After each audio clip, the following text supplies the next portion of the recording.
수십억 광년, 정말 상상도 안 가는 거리잖아요?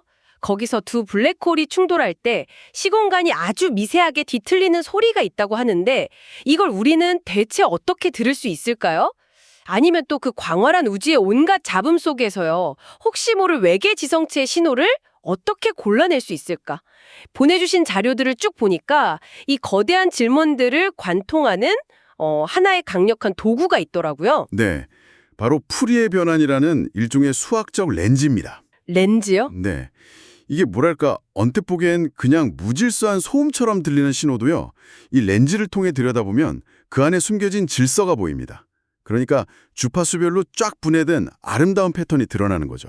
아, 마치 시끄러운 오케스트라 연주 속에서 바이올린 소리만 탁 골라드는 것처럼요. 정확합니다. 바로 그 원리입니다. 오늘 전의는 바로 그 푸리의 변환이라는 렌즈를 통해서 우주의 가장 깊은 비밀을 파헤치는 최첨단 과학의 현장으로 한번 들어가 보려고 합니다.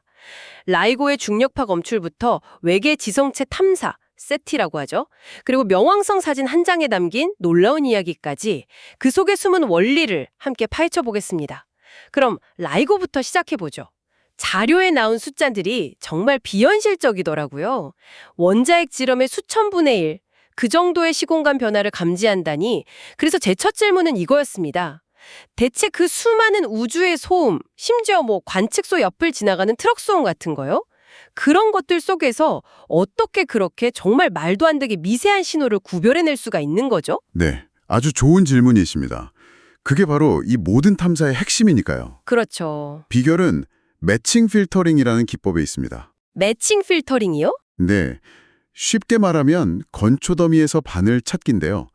중요한 건 우리가 찾으려는 그 바늘의 모양을 아주 정확하게 알고 시작한다는 겁니다. 바늘의 모양을 미리 안다. 그게 무슨 뜻인가요? 중력파가 어떻게 생겼는지 미리 예측할 수 있다는 말씀이세요? 그렇습니다. 과학자들이 아인슈타인의 상대성 이론 방정식을 슈퍼컴퓨터 시뮬레이션에 넣었고요. 두 블랙홀의 질량이나 회전 속도 같은 변수들을 계속 바꿔가면서 수만 가지의 가능한 중력파 파형을 미리 다 계산해 둡니다. 이걸 일종의 예상 답안지라고 할 수 있죠. 저희는 템플릿이라고 부릅니다. 아하, 그러니까 수만 개의 정답지를 미리 쫙 만들어 놓고 실제 검출기에서 들어오는 데이터랑 하나씩 다 맞춰보는 거군요. 네, 맞습니다. 그런데 그게 좀 의아했어요. 그냥 파형 모양을 그대로 비교하면 될 것 같은데 왜 굳이 푸리의 변환으로 복잡하게 주파수 영역으로 바꿔서 비교를 하는 건가요? 바로 그 지점이 푸리의 변환의 마법이 발휘되는 순간입니다. 마법이요. 시간 영역에서 그 수만 개의 템플릿하고 실제 데이터를 직접 비교하려면요. 계산량이 정말 어마어마합니다. 그래서 실시간 분석은 거의 불가능해요.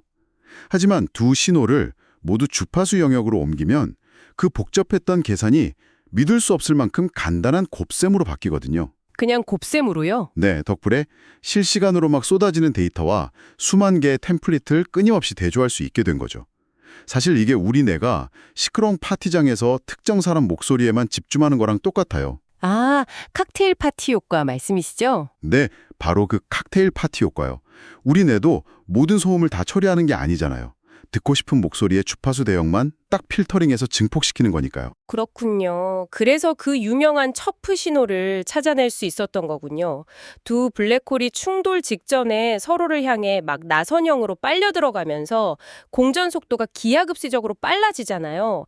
그래서 중력파의 주파수랑 진폭이 동시에 우웅 휙 하고 치솟는 그 독특한 패턴이요. 맞습니다. 그리고 그 시간의 흐름에 따른 주파수의 변화를 저희가 눈으로 볼 수 있게 시각화한 것. 그게 바로 스펙트로그램입니다. 스펙트로그램. 네, 가로축은 시간, 세로축은 주파수, 그리고 색깔로 신호의 세기를 나타내는데요. 중력파 신호는 이 차트 위에서 오른쪽 위로 아주 아름답게 휘어지는 곡선으로 나타납니다. 뭐랄까, 말 그대로 우주가 그린 서명인 셈이죠. 그럼 이 스펙트로그램으로 이게 진짜 신호인지 아닌지를 최종적으로 확인하는 거군요. 자료를 보니까 글리치라는 아주 골치 아픈 노이즈가 있던데요. 네, 맞습니다. 검출기 자체의 어떤 기계적인 결함이나 주변 환경의 진동 때문에 생기는 가짜 신호죠. 근데 이 글리치들도 스펙트로그램에 아주 다양한 무늬를 남기거든요. 그래서 사람이 보고 구분하기가 굉장히 까다롭습니다.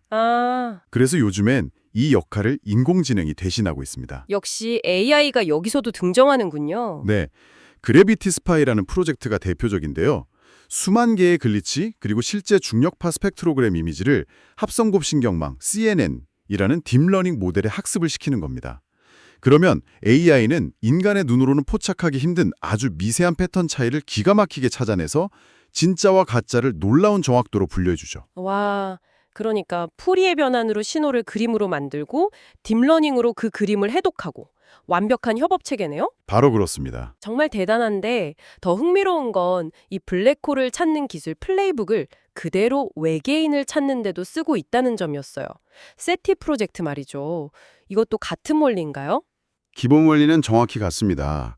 세티는 하나의 중요한 가정에서 출발하거든요. 어떤 가정이죠? 자연적으로 발생하는 우주 전파, 예를 들어 별이나 성운에서 나오는 전파는요, 아주 넓은 주파수 대역에 걸쳐서 희미하게 퍼져 있는 백색 소음에 가깝다는 거죠. 아, 반면에 지적인 존재가 통신을 위해서 보낸 신호라면 에너지를 특정 주파수에 꽉 집중해서 효율적으로 보낼 거라는 거고요. 바로 그겁니다.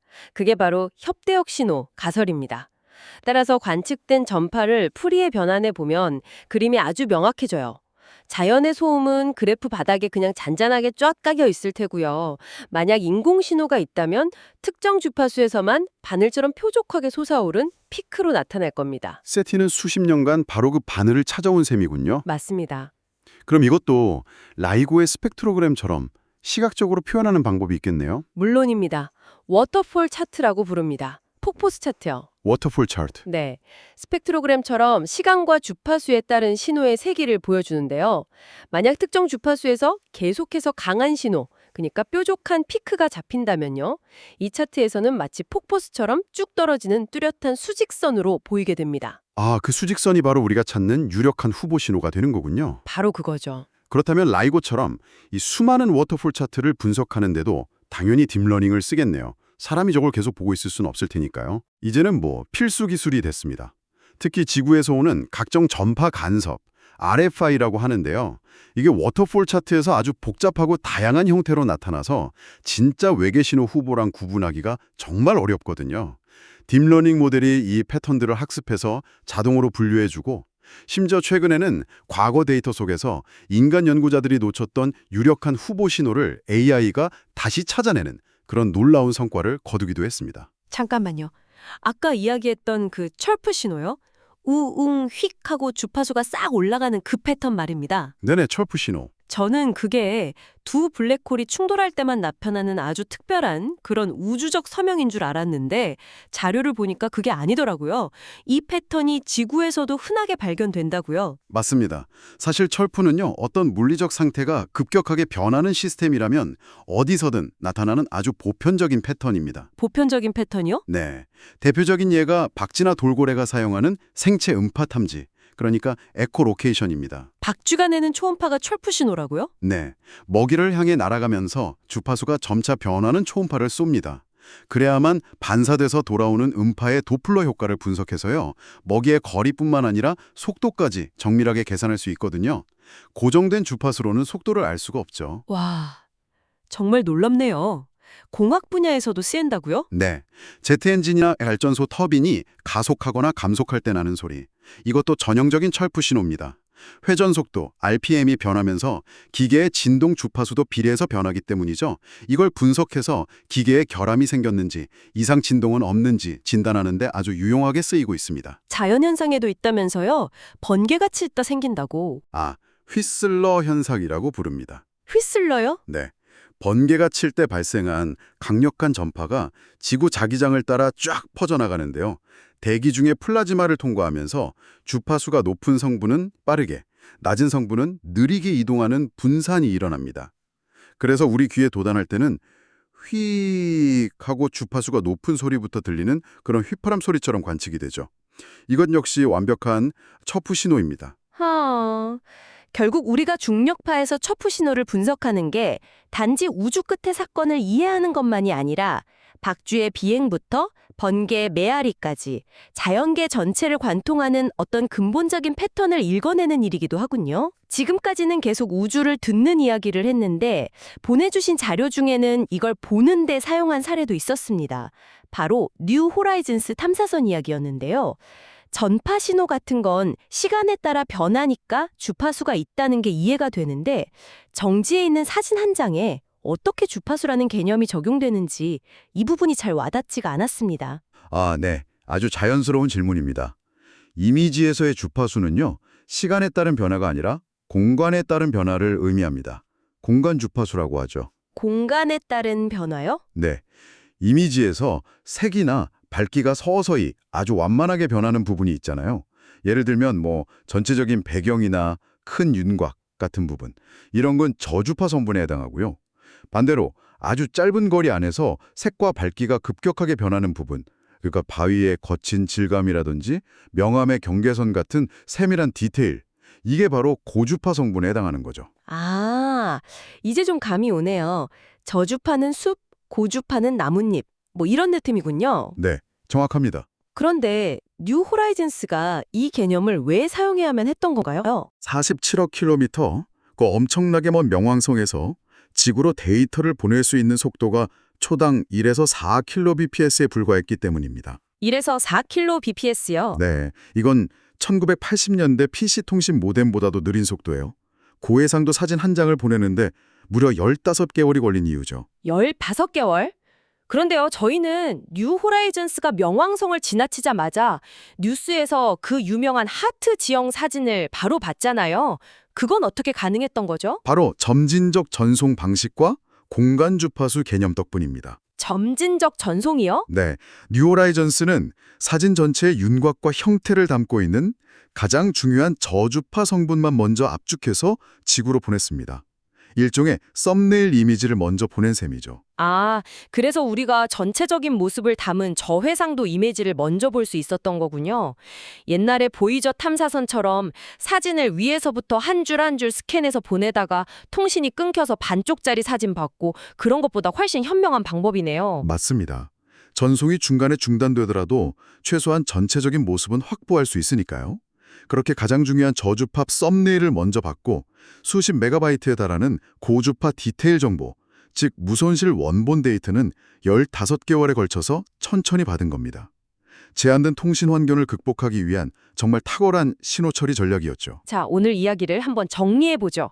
처음에는 블랙홀 충돌이라는 정말 거대한 우주적 사건에서 출발했는데 외계 생명체 탐사, 박쥐의 비행, 심지어 태양계 끝에서 온 사진 한 장까지 이 모든 것이 풀이의 변환이라는 단 하나의 수학적 도구로 연결된다는 게 정말 경이롭습니다. 네.